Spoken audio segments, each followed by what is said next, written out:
There is only one judge's name on that plaque. It's Damon Keith.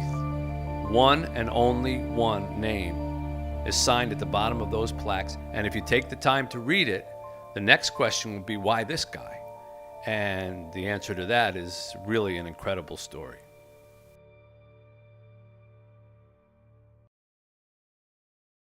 Okay, tomorrow morning, when the buses roll from LeBaron Elementary, my daughter will not be on that bus. She will not be in a parochial school. She will be home.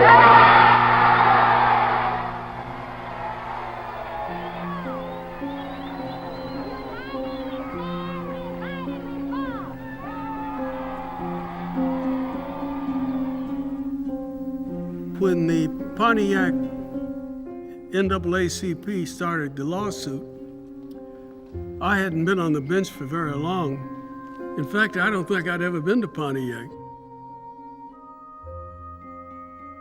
Everybody remembers the Pontiac case about busing because that's where all the protests and headlines were. At the beginning, it was just about black families wanting the same kind of education for their kids as white families. Everybody goes back to Brown v. Board of Education as being one of the most important Supreme Court decisions desegregating schools. And typically it was intentional discrimination as a product of the Jim Crow South, where you actually had schools for African Americans and schools for European Americans. It gets more complicated in the northern areas, where you have a city that will have ostensibly one school district where everybody gets an education, but then you start to see patterns.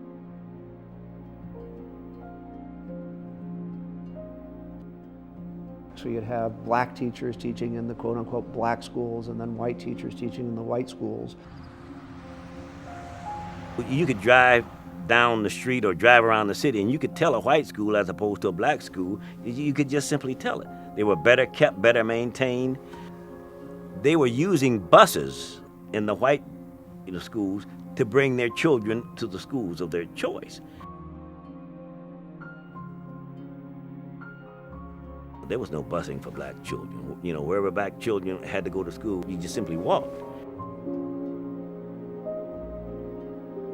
Every time they'd build a new school, they'd build a new school over here so that they knew that it would be black. And then they'd build a new school over here so that they knew that it would be white. Eventually, in 1968, we decided that it was time to take on the Pontiac School District as a system of segregation. This case, the Pontiac case, would be the first of a quartet of cases that he would end up with that were landmark decisions about race in the United States, and were also things that Damon Keith had gone through himself as a young black man growing up in a segregated America.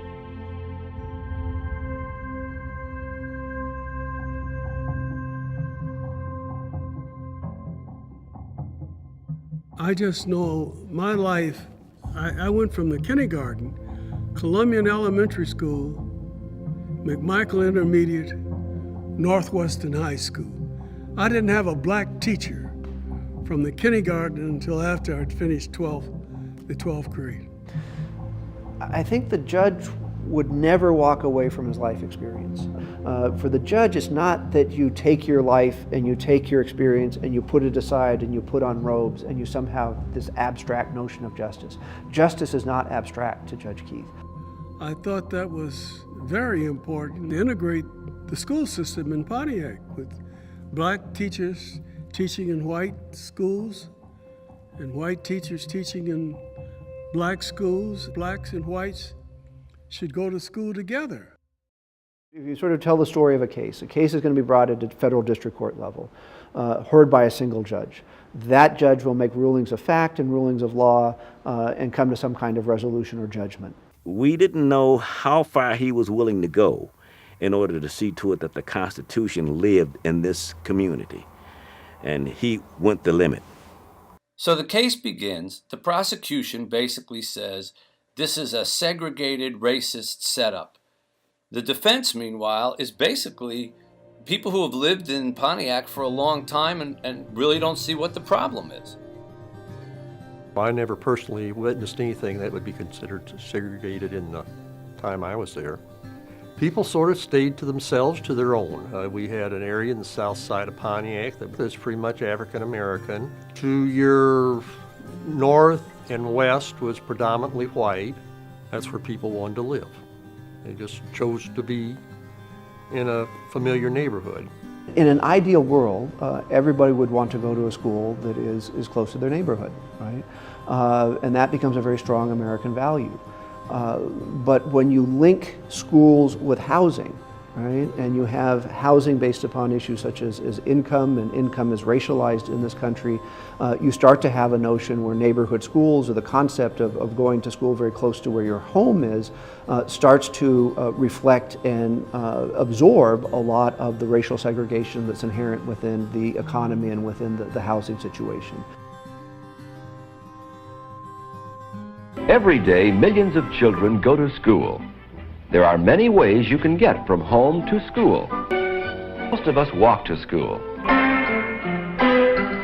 Jim and Margie have learned never to accept a ride with anyone unless they have their parents' permission. After all, someone you don't know may be a very poor driver. To complicate matters, there had been a similar case in Cincinnati a few years earlier, a discrimination case, in which the ruling was that as long as people chose free will to live in certain neighborhoods, be they all white or all black, it was okay to build schools that reflected those neighborhoods. Except the NAACP brought this key piece of evidence against the school board that was there the entire time. It actually came from the school board's own bylaws.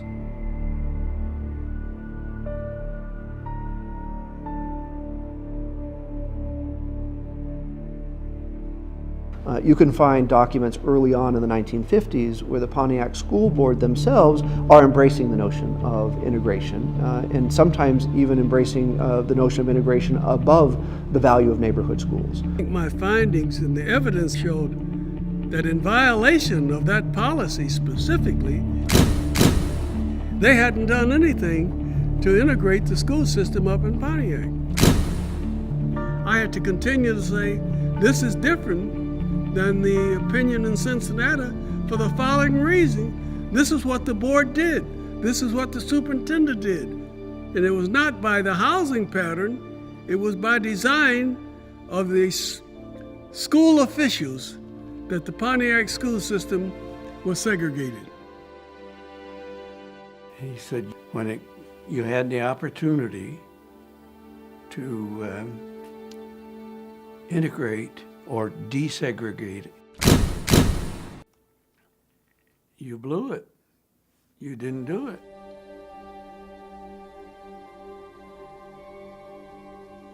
Now, remember, deciding that Pontiac had segregated its schools was one part, actually the easier part. Then Judge Keith had to decide what he was going to do to rectify it. That was when everything hit the fan. My dad, when he was pondering the Pontiac school decision, he went and just laid down on the bed and just laid there and thought, and thought, and thought, and thought. And we went in there, or at least I went in there and asked, Dad, what are you doing in there? And he says, oh, I'm just lying down here thinking, you know, and he told me he was thinking about which strategy he was going to use on the Pontiac school case. My dad really embodied everything that I've tried to be as a man. And one of the things I remember him saying about segregation was, he says, it takes a lot out of me. Why can't our country just stand for people for what they stand for? And I think about the discrimination my dad had to go through and the embarrassment that he had to go through. And I said, if I ever received a position of power and authority, I would treat everybody with dignity and respect. The judge is renowned throughout really the world, but especially in the U.S. and in Detroit, as being one of the kindest, most thoughtful, cheerful, supportive, affirming people, particularly in the legal profession, that you'd ever meet. But the thing that he said that I will always remember is, do not mistake my kindness for weakness. There ain't no grave Are going to can keep hold their my children body home. down. There ain't A lot of chaos, Home, not on a bus, nowhere but home. a lot of changing that no one was ready for, no one understood. We came down, we knew we had an order to desegregate Pontiac. We didn't know we were segregated. With another wave of school openings coming tomorrow, many communities are struggling with the complex and highly emotional problem of busing. And that it was decided that it was going to come through the transportation of children and moving them from one school to another to wider spread the children of different races and to multiply them in different buildings. body down. Well, look down yonder, Gabriel. Put your feet on the land and see. Don't get discouraged. Don't let their threats frighten you because they wouldn't hold up in court. Irene McCabe founded a national action group. She sort of headed up the situation as a parent. I think she's the one who really got people questioning a lot of things. The mayor is here. Where is the mayor? Come on, Mayor Jackson. You're driving the bus. Come on, chicken. A very charismatic lady, white lady. Her name was Irene McCabe. I still remember the name of Irene McCabe. It's not immigration. It's communism. You know, this was before you had the Kardashians. I taught Irene McCabe's children. She was always defending them, no matter what. Well, meet me, Jesus, meet